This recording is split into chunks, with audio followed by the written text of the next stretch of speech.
जैनम जयतु शासनम विश्व कल्याण कारकम। हाथ नीचे कर लें। विश्व में व तीनों लोकों में एक जिन शासन ऐसा शासन है जिसकी छत्र छाया में आने वाला प्रत्येक भव्य जीव अपनी आत्मा का कल्याण कर सकता है। जिन शासन के अतिरिक्त कोई दूसरा शासन न तो था, न कोई शासन आज है, न कोई और शासन ऐसा हो सकेगा जो इस आत्मा को परमात्मा बना सके। महान भाव, हम और आप सभी शुद्ध अंतःकरण से भावना भाते हैं।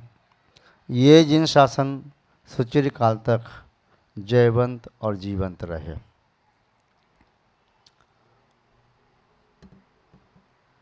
धर्म स्नेही सत श्रद्धालु, यहाँ पर उपस्थित आप सभी भव्य वर पुंडरीक पुण्यात्मा महान भाव, किंतु अंतरंग में निष्पन्न आनंद की अपेक्षा से देखा जाए तो ऐसा लग रहा है जैसे कोई अद्वितीय दिन हो। आज सबके चेहरे पर एक उत्साह, उल्लास, उमंग और आनंद है। अंदर से स्वतः ही एक ऐसी खुशी की लहर उठ रही है जिससे सिद्ध हो रहा है कि जैसे कोई बहुत बड़ी उपलब्धि होने वाली है या हो रही है। अंतरंग का आनंद सातशय पुण्य का कारण तो है ही, अशुभ का संवर एवं पूर्वबद्ध कर्म की नजरा करने में भी निमित्त बनता है। महान भाव, आज धर्म के द्वितीय लक्षण उत्तम मार्दव धर्म के संबंध में कुछ चर्चा करें, उसके बारे में जानें और आत्मा में प्रकट करने का सम्यक पुरुषार्थ करें। उत्तम मार्दव धर्म क्या है? हमारी आत्मा का जब ये लक्षण है, गुण है, धर्म है, स्वभाव है, तो आज तक प्रकट क्यों नहीं हुआ? ऐसा कौन सा उपाय है कि जिसके माध्यम से हमारी चेतना में उत्तम मार्दव धर्म प्रकट हो जाए? उत्तम मार्दव धर्म को रोकने वाला शत्रु कौन है? और उत्तम मार्दव धर्म यदि आत्मा में उत्पन्न नहीं हुआ तो उसके अभाव में हमारी क्या हानि है? और जो उत्तम मार्दव धर्म का शत्रु है उससे कैसे बचा जाए? उस शत्रु को कैसे प्रतिहत किया जाए? उत्तम मार्दव गुण को कैसे प्रकट किया जाए? इत्यादि विषयों पर थोड़ा सा विचार विमर्श करते हैं।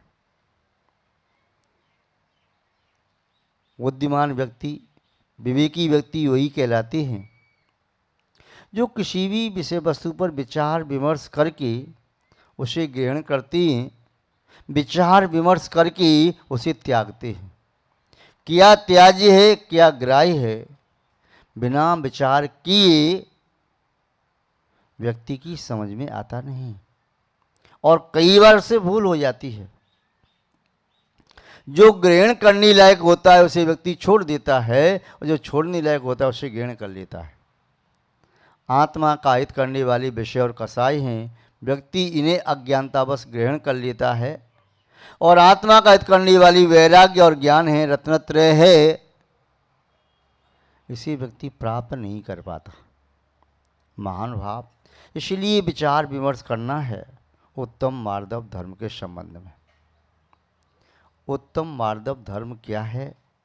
उत्तम कहिए तो श्रेष्ठता का वाची, मार्दव कहिए तो चेतना के परिणामों की मृदुता, कोमलता, नम्रता, धर्म कहिए तो आत्मा का स्वभाव।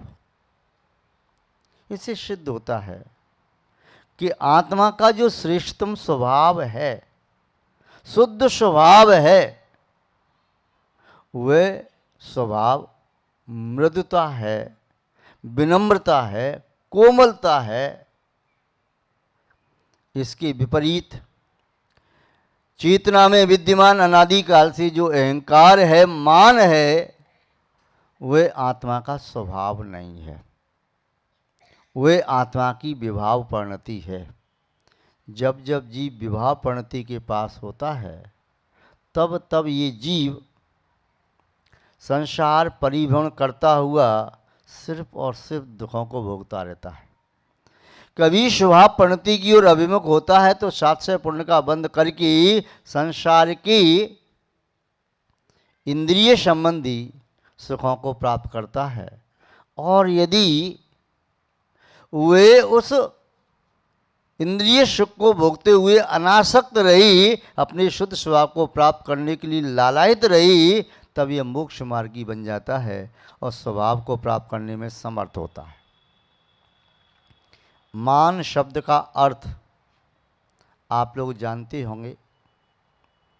मान शब्द का अर्थ अहंकार है, मान शब्द का अर्थ घमंड है, मान शब्द का अर्थ गारव है, इत्यादि मान शब्द के अर्थ हैं। और मान शब्द का अनुभव में जो अर्थ आता है वह है अंदर का कड़कपना। जब अंदर में कठोरता होती है तब व्यक्ति झुक नहीं पाता। कठोरता तोड़ने वाली होती है, ऋजुता मृदुता जोड़ने वाली होती है। व्यक्ति जितना अंदर से कठोर होता है उतना दूसरों से अलग होता चला जाता है, और कठोर व्यक्ति स्वयं भी चोट खाता है और दूसरों को भी चोट पहुंचाता है। पाषाण पाषाण के साथ रहे तो वह पाषाण को ठोकर मारता है, चोट पहुंचाता है। अन्य पाषाण भी से चोट पहुंचाते हैं, क्यों? कठोरता है। जब ये पत्थर जिस पर गिरता है वह पत्थर टूटता है, जो गिरता है वह भी टूटता है। किंतु मृदुता चोट नहीं पहुंचाती, टूटती नहीं, हमेशा जुड़ी रहती है। नवनीत की तरह से जिसका चित्त बहुत ही मृदु है,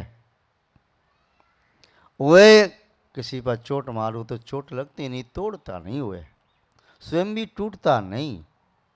ऐसे इसका चित्त मृदु है तो टूटता नहीं और तोड़ता नहीं। पाषाण बत जिसका हृदय, तो वह पतित होता है। पाषाण को पानी में भी डाल दो तो पानी में तैरेगा नहीं, वह पाषाण नीचे चला जाएगा। इसी तरह जिसका हृदय पाषाण की तरह से बड़ा कठोर है, वह जब तक रहता है, जहां रहता है तब तक तोड़ता रहता है, टूटता रहता है, किंतु मृत्यु के उपरांत वह जब जाता है तो अधोगति की ओर जाता है। नवनीत को आपने देखा होगा, नवनीत को यदि छाछ में डाल दो तो नवनीत का गोला छाछ में डूबता नहीं, उतराता रहता है। ऐसे ही इसके हृदय में विनम्रता है, जो विनयशील है, मृदु परिणाम है, वह संसार सागर में डूबता नहीं, वह तो उतराता रहता है, लोक की अग्र भाग तक पहुंच जाता है, सिद्धालय में पहुंच जाता है। कठोरता हमें विभाव की ओर ले जाती है, मृदुता हमें स्वभाव की ओर। कठोरता अधोगति की ओर ले जाती है और मृदुता ऊर्ध्वगति की ओर। कठोरता हमें दूसरों से अलग कर देती है और मृदुता हमें दूसरों से जोड़ देती है। कठोरता के साथ हम स्वयं भी अपने आप में शांति से नहीं रह पाते, और मृदुता के साथ हम सबके बीच में भी बड़ी शांति से रहते हैं। उन्हें भी हमारी संगति का प्रभाव शांति रूप प्राप्त होता है, और हमें भी अपनी मृदुता का आनंद शांति रूप में प्राप्त होता है। मान कषाय पतन का कारण है। 4 कषाय होती हैं, क्रोध मान माया लोभ। कल क्रोध की संबंध में चर्चा की कि क्रोध नहीं करना है, अपेक्षा की उपेक्षा होती है तब क्रोध आता है, किंतु वह क्रोध वैभाविक परिणति है, स्वाभाविक नहीं। स्वाभाविक परिणति है क्षमा। ऐसे ही मानवीय वैभाविक परिणति है, यह स्वाभाविक परिणति नहीं। 4 गति के जीव हैं और 4 कषाय हैं। नारकी जीवों में सबसे ज्यादा क्रोध पाया जाता है, और जो सबसे ज्यादा क्रोध करता है, संभव है क्रोध के आवेश में बहुत अनर्थ कर देता है और नरक आयु का बंद करके नरक में चला जाता है। जो मायाचारी करता है वह मायाचारी के प्रभाव से त्रंच गति में जाता है। त्रंच गति में मायाचारी का द्रव्य सबसे ज्यादा पाया जाता है। और जो लोभ करता है, पुण्य का भी लोभ करता है, अच्छे कार्य का लोभ करता है, तो लोभ के माध्यम से एक लोभ अशुभ होता है। उत्तम शौच धर्म के दिन चर्चा करेंगे लोभ के संबंध में।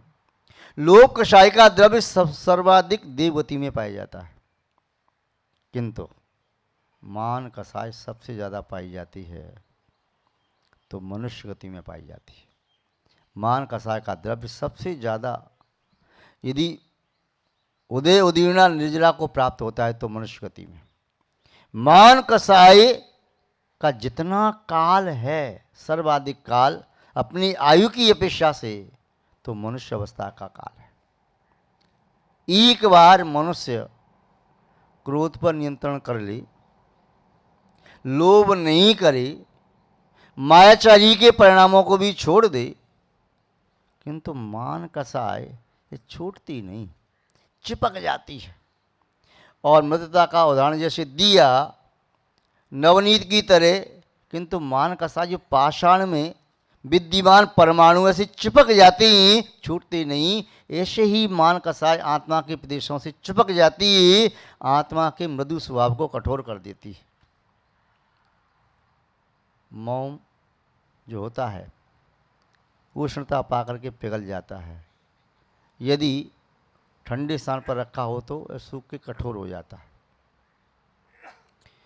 मिट्टी जल के संयोग से वह मृदु हो जाती है, वही मिट्टी नम्रता उसमें से निकल जाती है, आर्द्रता निकल जाती है, सूख जाती है, वह मिट्टी कठोर हो जाती है।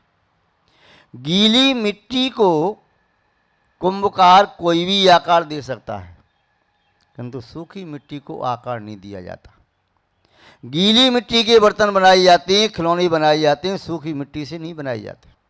सूखी मिट्टी को तोड़ा जाता है, उसकी कठोरता को दूर किया जाता है, उसके बाद उसे जल सिंचन करके जब मिट्टी फूल जाती है उसे नाना प्रकार के आकार दिए जाते हैं। ऐसे ही जो मनुष्य कठोर है उसे कोई भी सुंदर और इष्ट यथेक्ष आकार नहीं दिया जा सकता, किंतु जब मनुष्य चोट खाता है, ठोकर खाता है, टूटता है, तब उसे होश आता है।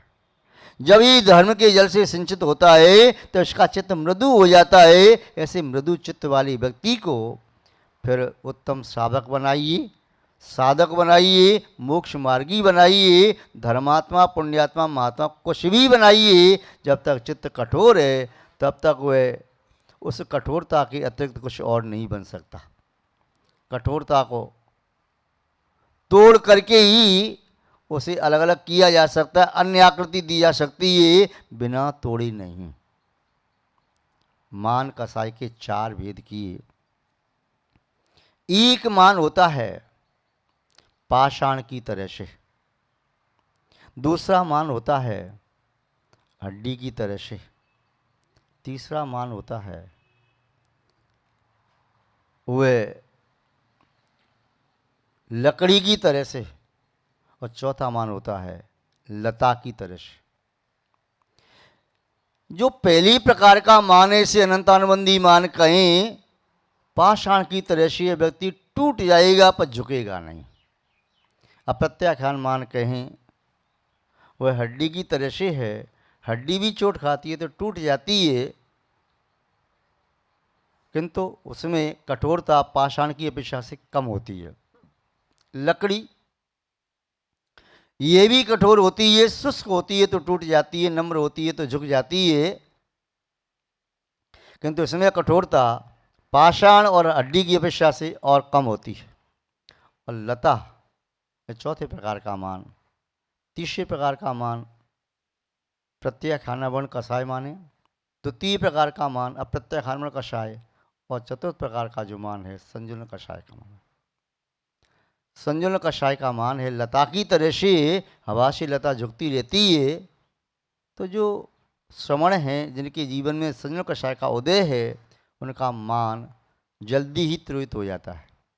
किंतु जिनका मान प्रत्येक खानावरण कषाय के उदय से आ रहा है, तो उनका मान दीर्घ काल तक रहता है, 15 दिन तक ठहर सकता है। किंतु बाद में जब होश आता है तो वह भी झुक जाते हैं। और द्वितीय प्रकार का मान अप्रत्यय खानावरण कषाय के उदय से हड्डी की तरह से, ये जल्दी तो नहीं झुकता, किंतु बाद में महीने 2 महीने 4 महीने निकल जाते हैं, 6 महीने निकल होते होते झुक जाता है। किंतु पाषाण की तरह से जो मान है, इसे महीनों निकले, वर्ष निकल जाएं, कई भव भी निकल जाएं, तब भी झुकने को तैयार नहीं होता। कहता है मैं टूट जाऊंगा, मर जाऊंगा, मिट जाऊंगा, पर झुकूंगा नहीं। तो वह अपने उसे ठीक कहता है, वह टूट भी जाता है, मिट जाता है, मर जाता है, पर झुकता नहीं है।